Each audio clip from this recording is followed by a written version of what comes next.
Have you ever had to write one of these? Now, this is an apology letter. You see a lot of these in FIFA, the football game that you play on Xbox, PlayStation and everything. And if you get smashed by someone so bad, you have to write them an apology letter explaining why you're so bad and apologizing for wasting their time. And these things get crazy creative. Some of these letters are just amazing, like the one on screen here. So Giri played Magnus yesterday and got absolutely smashed, 3-0, and this third game was just pure carnage. And I think Giri owes Magnus an apology letter after this game. So let's have a look at what happened here. How did Giri go down in just 31 moves? So he kicks off with e4, Magnus goes c5, the Sicilian. Now we had knight f3, knight c6, and bishop b5 from Giri. This is known as the Rossolimo variation. So sometimes white wants to take here, compromise the black pawn structure in compensation for giving up the bishops. And black can go g6, different ways to play. Magnus goes pawn to e6 here, and now you can immediately take, shatter those pawns, but Giri castles instead. That's the main move here, and Magnus develops this knight immediately, supporting this one, preparing to recapture if white takes with the bishop. And now we had rook e1, and this is so the bishop can now retreat to that square. After Magnus goes a6, it drops all the way back. Might look kind of strange, but if you sit it on c4, a4, well, it's running into b5, getting trapped. On d3, it blocks the d pawn. On e2, it blocks the rook. So it makes a lot of positional sense, and we'll see Giri fianchetto in a moment to redevelop that bishop. So knight g6 from Magnus, he carries on with his development. Now c3, prepares d4, bishop e7, pawn d4, Magnus captures, the pawn takes back, and now he stakes a claim in the centre with pawn to d5 here. And we see Giri kicking on, taking the space, Magnus castles, and it's an interesting moment to pause here because Giri has the advantage out of the opening, no question about it. Magnus has ended up in a kind of French defence pawn structure here where he's got the classic bad bishop stuck on c8 and white's got the space, and it's not so easy for Magnus to develop the pieces. For example, this knight would love to come to e7 then f5, but at the minute it can't, the bishop's in the way, and how are you going to develop this one? So knight c3 from Giri, bishop d7 from Magnus, pawn g3 prepares to fianchetto, and now this is where Magnus really understands the position. You can start with rook c8, but at some point you need to play f6. It's the only pawn break in the position for black, and this starts to give some room, gives some chances. Now we see this pawn captured. If you carry on with bishop to g2, this is instructive. You don't want black to take on e5 because it forces white to put a pawn on that square, and you don't want a pawn occupying that e5 square. It's a key kind of outpost for knights, rooks later in the game. So this isn't the ideal pawn structure for white. Now that's an interesting point to bear in mind for later in the game. So we had captures on f6, the rook recaptured, the bishop bounced out, picking up a tempo, and now these ones got exchanged. And of course the queen doesn't recapture because then you run into this tactic using the pin. Plus it's also an instructive moment that you want to recapture with the knight, not just for the tactic, but also positional reasons. Now the knight can come to f5. From g6, it didn't have any jumps, and so it needed to be improved. So bishop g2, the knight came to f5, pressuring this pawn some more. Now queen d2, connects the rooks, continues development. Also eyes this square in combination with the knight, and so Magnus goes g6. He does have to be mindful of this backwards e-pawn. It is a weakness, and he doesn't want to let Giri just target it too easily. So rook a to d1, good centralizing move, overprotecting this pawn.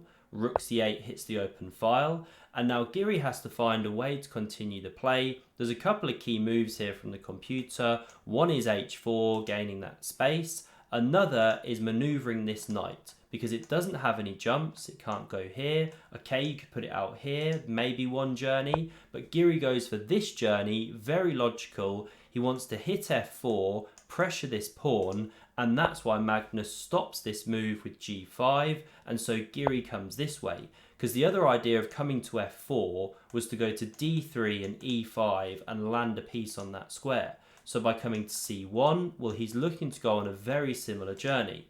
So g4 now from Magnus. I really like the way he takes the initiative here.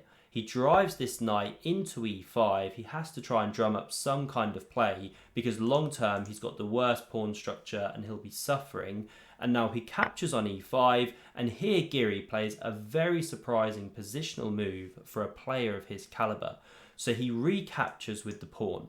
Why is this bad? Because now a piece can't occupy that square. A rook, a knight, nothing can get in there. But if you take with the rook here, well, this is best by a long way. Queen f6 is a logical follow-up for black. And now different moves for white. b3 is the top one for the engine. It stops any rook c4 pivot. Now you could go rook c6, defend this pawn. And knight e2 is a nice maneuver. Again, you can come to f4, you could come to d3 and back here. Just so many nice positional maneuvering ideas for Giri, the kind of position that Carlsen himself would love with the white pieces. But Giri takes with the pawn here, and now Magnus has a lot of play. Bishop b5 comes, slicing down that diagonal. Pawn b3 played, preparing to go a4, drive that bishop back. And when I was watching this live, I was expecting a5 to just give it some room, and that is a top engine move here, but instead Magnus goes for this queen g5, and it really is an exceptional move, shows his deep understanding of endgames and positional exchanges.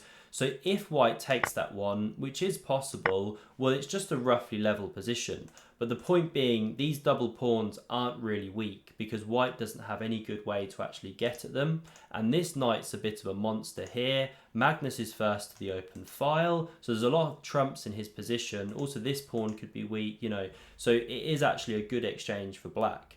So after queen g5, best for Giri was starting with a4.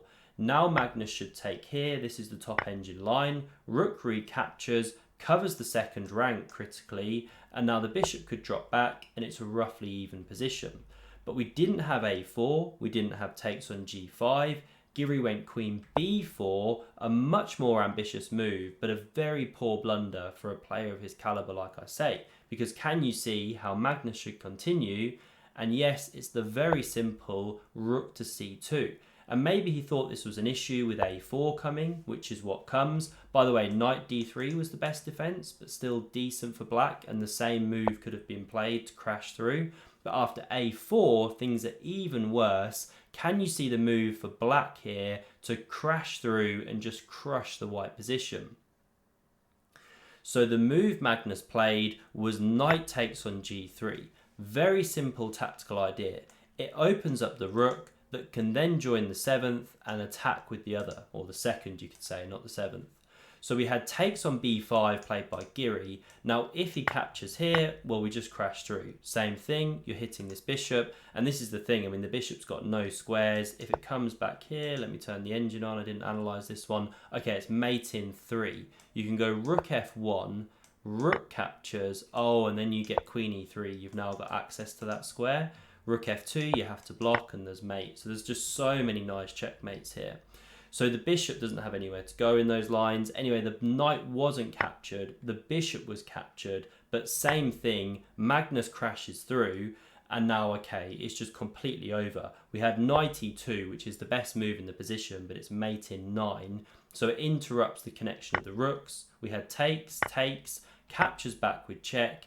King goes, and then Magnus just plays very, very simply here. He chops off all the pieces. If I just run it back very quickly, so if it's mate in 9 here, oh, okay, if you take with the knight first, it's more precise. You lead some mates, and king takes is the next best move, apparently. Okay, but Magnus plays much more simply. He now trades everything down on the c file here, or the c1 square, and okay, after queen c1, this is where Giri resigned. Because if you capture the queen, knight recaptures, and not only is Magnus 2 pawns ahead, but this pawn's also dropping. You can't actually save it, then you come and eat it up like this. This is just the sample line, and the knight still holds this one.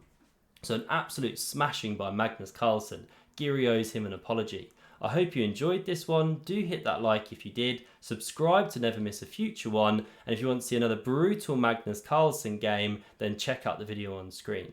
Thanks very much for watching, and I hope to see you soon.